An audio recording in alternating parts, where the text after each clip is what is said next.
Hi guys, welcome back sa ating YouTube channel mga katropa. So mga kabady, kumusta kayo ngayong araw na to? So kumusta na ang buhay-buhay nyo sa ibang bansa, sa mga OFW na mga katropa natin, mga subscriber natin dito sa ating YouTube channel, at ganoon na rin sa mga taga-subaybay natin, mga solid subscriber natin dito sa Pilipinas. So ito na mga katropa, alam ko na isa sa mga pangarap ninyo ay yung lalo na sa mga OFW makauwi ng Pilipinas and mag-for good na at magkaroon ng sariling negosyo. Yung may passive income ka na hindi mo na kailangang bantayan ng 24/7 pero lumalaki ang halaga. So ito naman yung gusto natin lahat ngayon, di ba? Kasi masyadong busy, masyadong bilis ang takbo ng panahon, ng mga araw, lumilipas, pero ano nga ba yung negosyo na dapat nating pasukin o pwedeng magbigay sa atin ng passive income in the future? So ngayong araw na to mga katropa, pag-uusapan natin yung tinatawag nilang The Wood of Gods. Ito mga katropa, yung The Secret Garden ng mga milyonaryo. Yan. Bakit ba ganun? Ito na nga mga katropa, ito yung sikat na picture na to ni KMJS, Jessica Soho, yung tungkol dito sa farming na to. And sabi dun sa pag-picture nila dun sa KMJS, nagbibigay ito ng posibleng kita na 400,000 hanggang 6 million ang per kilo na maaaring makuha sa bawat puno na itatanim na ito. So, ito mga katropa yung tinatawag na agarwood farming.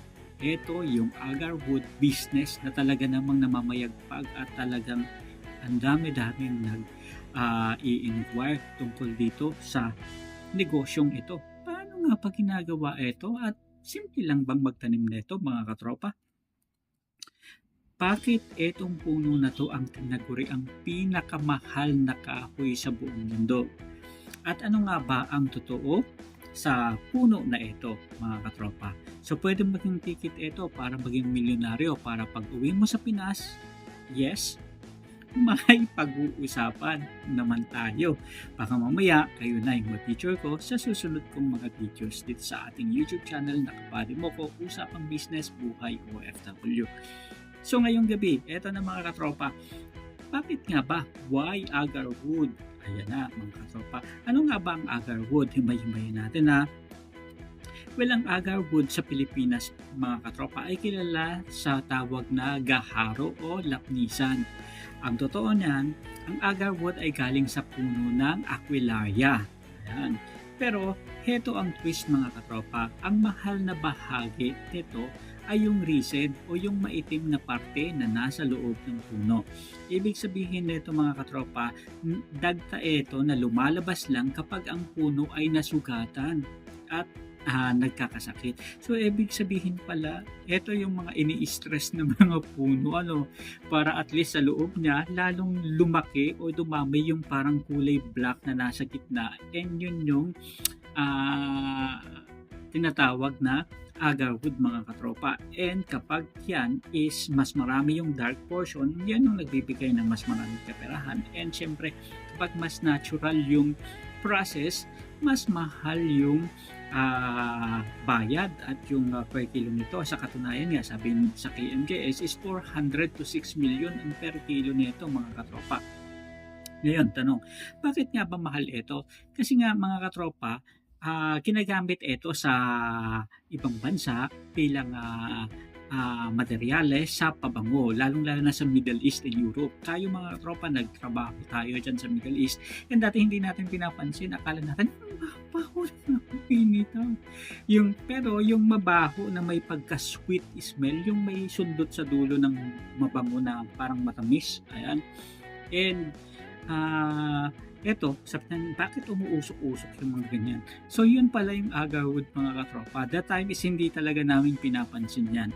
Pero later on, na-realize natin na eto nga pala yung agarwood na dati hindi namin pinapansin yan sa ibang bansa nung nandun tayo sa Middle East at nag-work tayo doon. Ayan, tapos so ngayon talagang marami ang nagkaka-interest sa negosyong ito. And ito rin mga katropa yung ginagawa na insenso at mga gamot dito sa China at sa Japan. And Dahil nga, ito ay isang endangered sa wild at bawal na itong kunin sa gubat. Pero ang magandang balita mga kabady is legal na itong itanim at inegosyo sa Pilipinas basta merong permit. Ayan, importante yan. Basta merong permit mga katropa. Sa susunod natin na vlogs, pag-uusapan natin yan tungkol sa mga permits. Pag-usapan muna natin bakit ba magandang gawing negosyo itong agarwood and maging passive business mo in the future. So ito na mga katropa. Paano magsimula sa negosyong ito? Step by step for OFW and dun sa mga katropa natin dito sa Pilipinas. Well, number one is humanap ka ng legit na source.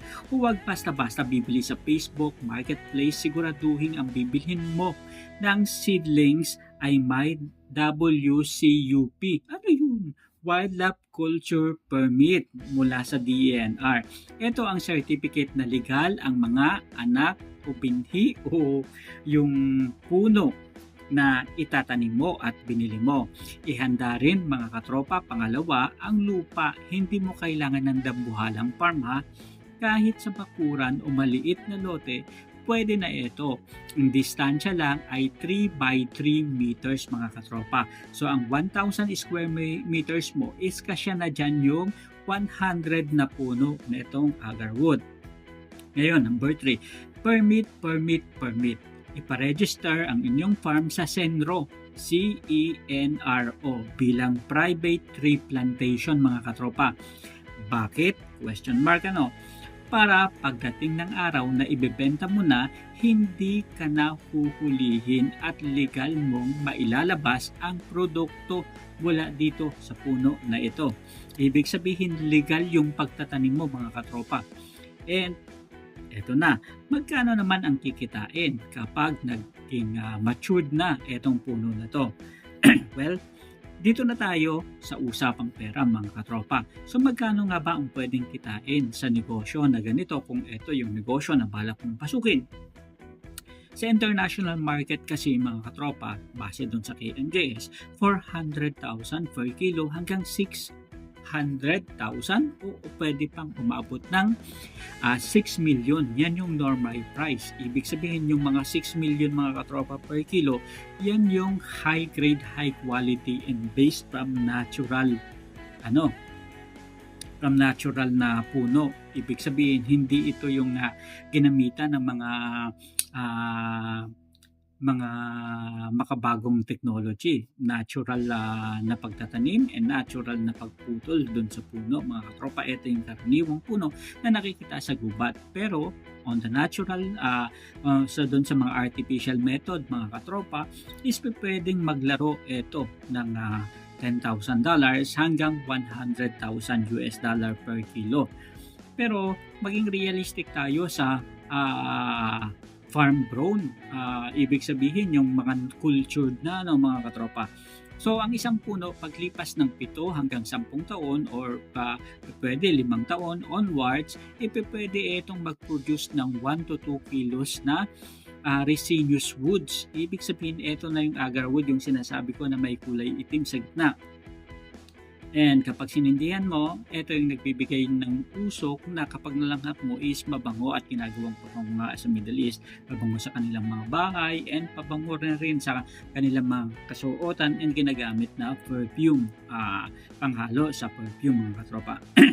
So ibig sabihin kung ibebenta mo ito in the conservative side mga katropa, pwedeng umabot ito ng 20 to 50k per kilo o higit pa. Dahil doon nga sa sinasabi ng KMJS, 400,000, di ba? What if masyado nang marami yung nagtanim nito? So, mga 20 to 50k maybe in the future. Pero alam naman natin, habang tumatagal, lalong tumataas ang market value. Ang isang puno ay pwedeng kumita ng 40,000 hanggang 100,000 o pwedeng higit pa mga katropa. Dahil nga 2 kilos ang pwedeng makuha sa bawat isang puno na 7 years hanggang 10 years old mga katropa. So what if mas tumagal pa? Di mas laki yung posibilidad and tsansa na mas marami pa ang makuha dito mga katropa. So isipin nyo na lang kabady mga katropa natin na kung may 100 peraso kayo na puno na nakabakod, ibig sabihin in 10 years mula ngayon, merong potential na humawak ka ng 4 million to 10 million. Mas malaki pa sa ihuhulog mo sa SSS at Pag-ibig combined. Ayan mga katropa. And paano ba palalaguin itong negosyo na to? Kahit na nasa abroad ka o kahit na nasa malayo ka, halimbawa nagtatrabaho ka sa Manila tapos sa probinsya, yung mga kamag-anak mo nandun lang, di ba? So, pwede palang magtanim ng gano'n, and habang tumatagal, nag-aantay ka, parang long-term investment, di ba? So, passive income in the future. Ito na mga katropa. Yung inoculation is the key. Ito yung bagong sistema para mas dumami yung agarwood sa loob ng puno. Ang agarwood kasi hindi kusang nagkakaroon ng rhizine. Ang rhizine, ito yung parang defense mechanism ng puno na kapag na-stress sila o kaya may mga insekto, yun yung nagpo-produce sila ng mga dagta, mga katropa. And pag-abot ng 5 years, kailangan, yung kapag bumili ka ng puno na maliit pa, pag-abot nito ng 5 years mga katropa, kailangan na itong dumaan sa process ng inoculation o sadyang lagyan ng inducer. Dito mo na kailangan mga katropa ng expert. Huwag isipin ang gamot na gagamitin dahil doon nakasalalay ang grade o quality ng kahoy at yung agarwood na mapoproduce dito. Dalawa, pag-usapan natin yung security. Mga kabady, dahil nga ginto ang tanim mo, kailangan ng bakod o minsan yung iba pa kapag sobrang dami na, kailangan ng CCTV camera dahil uso ang pagnanakaw na ito mga katropa.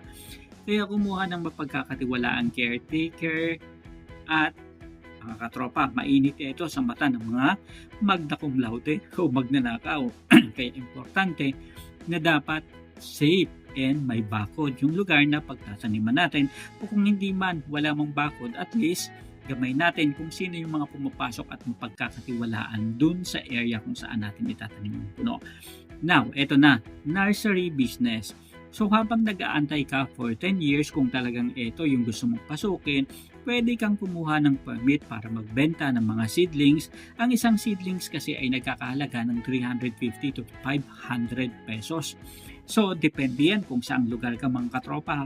Dahil dito sa amin sa Camarines Sur, merong nagtitinda ng 350 pesos. And kasama na dyan yung DENR permit, yung Sendro permit mga katropa, na ibibigay sa iyo kapag bumili ka sa kanila. So, isang paraan yon para at least malaman mo na legit yung pagbibilihan mo. And isang paraan rin na kung magtatayo ka ng nursery is para mayroon kang cash flow habang nag-aantay ka mga katropa. And take note ha, may mga organization na ng mga agarwood farmers para at least in the future is makapag-export sa ibang bansa. Actually, meron ng pagkakataon na nakapag-export na ang Pilipinas sa Middle East. And ibig sabihin lang nito, etong market na to is lumalago at lumadami, and later on magkakaroon na ng iba't ibang areas kung saan pwedeng magsama-sama yung mga agarwood farmers, and pwedeng isahang export na lang and sabay-sabay na sila mga katropa. So, growing process ito mga katropa, and continuous process, and hoping na itong mga government agencies natin isusuportahan na itong industriya na to, kasi ito isang napakalaking industry, and in the future mga katropa, dahil hindi lang libo-libo ang kinikita dito, kundi milyon-milyon. So eto na mga katropa, ang agarwood business ay hindi get rich quick ha. Ibig sabihin kailangan mong paghirapan to, bantayan, kasi asset mo yan mga katropa. Ibig sabihin etong pagtatanim ng agarwood is a long term progress monitoring mga katropa. Hindi ito yung bibili ka ngayon, ititinda mo na kinabukasan. Hindi ganun mga katropa, it takes time. Ayan, so kaya ibig sabihin para itong nag-abroad ka at nagsakripisyo ka, nagtiyaga ka, and habang tumatagal, hintay-hintay lang mga katropa. Pero sa tamang kaalaman at legal na proseso, ito ang negosyong pwede mong ipamana sa iyong anak o sa maging retirement fund mo pag uwi mo ng Pilipinas. Pwede, posible mga katropa. Ang pinakamagandang oras ng pagtatanim ng puno na ito ay 20 years. Ibig sabihin, second best time yan mga katropa. Pero sa ngayon, yung iba, early 7 years, between 7 years to 15 years, inaanin na nila mga katropa. So mga katropa, basta make sure lang, tandaan natin and maging vigilant tayo, maging mapanuri, mag-research kung kanino ba tayo dapat bumili ng mga agarwood seedlings na itatanim natin para at least makatiyak tayo na ito ay legit na legit mga katropa. And kung may tanong kayo mga katropa tungkol sa mga permits o saan makakahanap ng legit na supplier, i-comment nyo na lang sa baba. And huwag kalimutang i-like and share ang video na to sa kapwa natin OFW and doon sa mga katropa natin dito sa Pilipinas. Hanggang sa muli mga katropa, ito po si Kabady mo ako dito sa Usapang Business Buhay OFW. Ako ang inyong kabady, sama-sama tayo sa pagnenegosyo, sama-sama tayo sa buhay ng asenso. Hanggang sa muli, maraming salamat at paalam.